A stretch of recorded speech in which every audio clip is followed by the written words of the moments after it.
institutions gèrent les risques. Il va y avoir 3 institutions et 3 modalités. Les 3 institutions sont la famille, les sociétés mutuelles d'assurance et les pouvoirs publics. Elles vont utiliser 3 modalités de gestion du risque, la prévention, la diversification et la mutualisation. Commençons par le rôle de la famille dans la gestion des risques. Celui-ci est essentiel dans les sociétés traditionnelles. Ainsi, la famille va protéger les individus contre les risques, mais à une condition. Il faut que l'individu suive les règles et les modes de vie développés par la famille. La famille va alors utiliser 3 moyens. D'abord la prévention.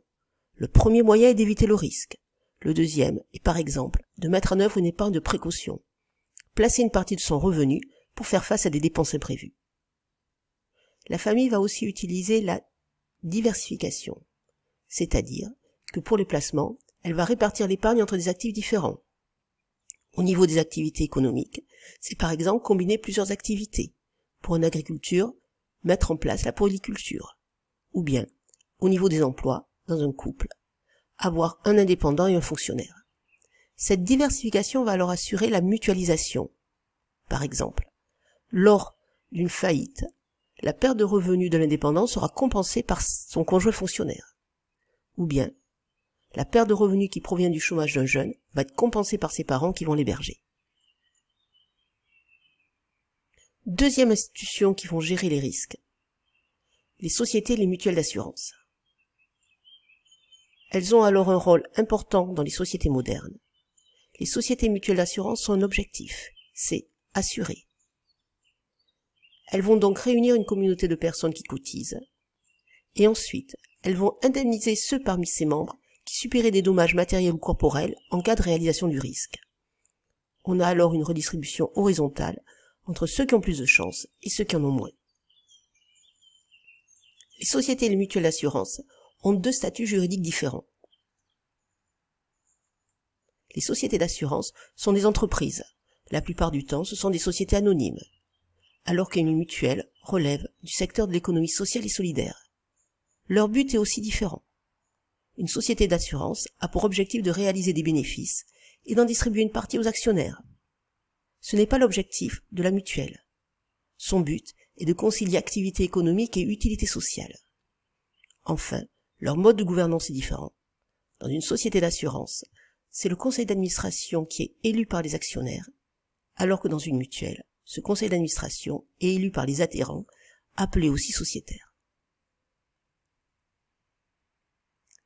Les sociétés et mutuelles d'assurance vont gérer le risque à la fois par la mutualisation et la diversification.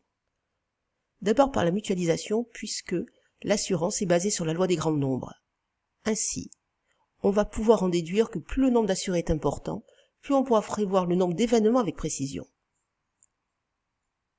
Ainsi, il y a bien une imprévisibilité individuelle, on ne sait pas qui va être touché, mais la prévisibilité est globale. On connaît à peu près le nombre d'événements qui va avoir lieu. Cette mutualisation va être renforcée par la diversification. Ainsi, il va falloir assurer des individus qui ont des caractéristiques différentes, mais aussi éviter de regrouper les risques qui ont des chances de se réaliser en même temps et au même endroit. L'objectif, c'est de permettre une compensation. Comment vont fonctionner ces sociétés mutuelles d'assurance? C'est d'abord un contrat entre un assuré qui s'engage à verser des primes pour s'assurer contre un risque et un assureur qui lui s'engage, lorsqu'un sinistre assuré survient, à verser une indemnisation à l'assuré. Le niveau de la prime va alors dépendre du risque assuré. Celui-ci est fonction de la probabilité d'apparition de l'événement, mais aussi de la valeur du capital assuré. Ce système d'assurance a pourtant des limites. Ces limites sont basées sur les asymétries d'information. Avant l'échange, c'est la sélection adverse, mais aussi après l'échange, c'est l'aléa moral. Premier type d'asymétrie d'information avant l'échange. L'assuré connaît ses risques. Il sait s'il est malade, il connaît son type de conduite. En revanche, l'assureur ne connaît pas ses risques a priori. Et l'assuré n'a absolument pas intérêt à dévoiler cette information. Dans ces conditions, l'assureur va avoir 2 possibilités. La première, c'est fixer des primes élevées. Dans ce cas, les conducteurs prudents vont considérer que ces primes sont trop élevées par rapport à leurs risques. Ils vont donc refuser de s'assurer et quitter le marché. Le risque est la disparition du marché. La deuxième possibilité est de fixer des primes en fonction des risques objectifs mesurés par la loi des grands nombres, c'est ce que l'on appelle la stratégie d'écrémage. Dans ces conditions, certains conducteurs au risque objectif élevé ne vont plus s'assurer. Deuxième limite, l'asymétrie d'information après l'échange, l'aléa moral. Ici, une des parties ne veut contrôler l'action de l'autre partie ou bien n'a pas les moyens d'en évaluer l'opportunité après l'échange. Dans ces conditions, un des agents est incité à prendre des risques préjudiciables pour l'autre. Il va donc y avoir un développement des comportements à risque. En effet, dès que l'individu est assuré, il sait qu'une partie des coûts ne va plus être financée par lui-même. Il va donc adopter des comportements moins prudents et donc développer des conduites à risque. Par exemple, la consommation d'alcool ou le fait de ne pas fermer sa voiture à clé quand il quitte sa voiture. Dans ces conditions, l'assureur va augmenter toutes les primes pour tous les assurés. Dernière institution, dans la gestion des risques, les pouvoirs publics.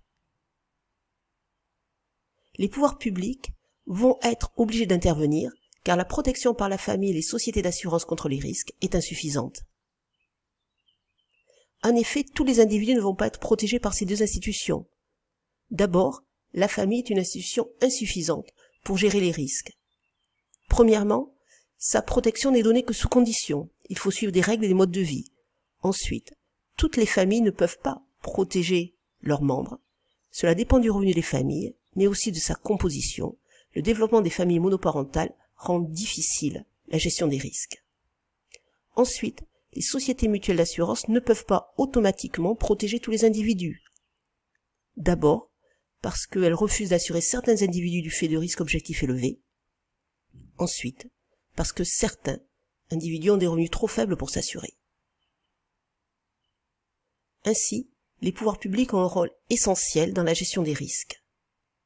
D'abord par la prévention, en mettant en œuvre par exemple des campagnes de communication pour inciter la population à ne pas adopter une conduite à risque, mais aussi par la réglementation, en instaurant des lois pour interdire ces conduites à risque.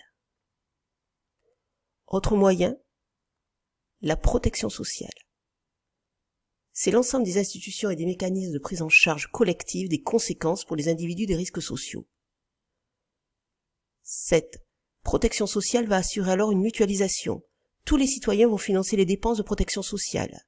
Mais aussi, il va y avoir une diversification. En effet, chaque individu va payer et recevoir des aides en fonction de sa situation. Là aussi, ce type de protection et de gestion des risques est à l'origine d'un développement des comportements à risque. C'est l'aléa moral. En effet, comme l'individu est assuré par la protection sociale, il sait que ses soins de santé seront remboursés. Il va donc développer des comportements à risque et augmenter sa consommation de soins de santé.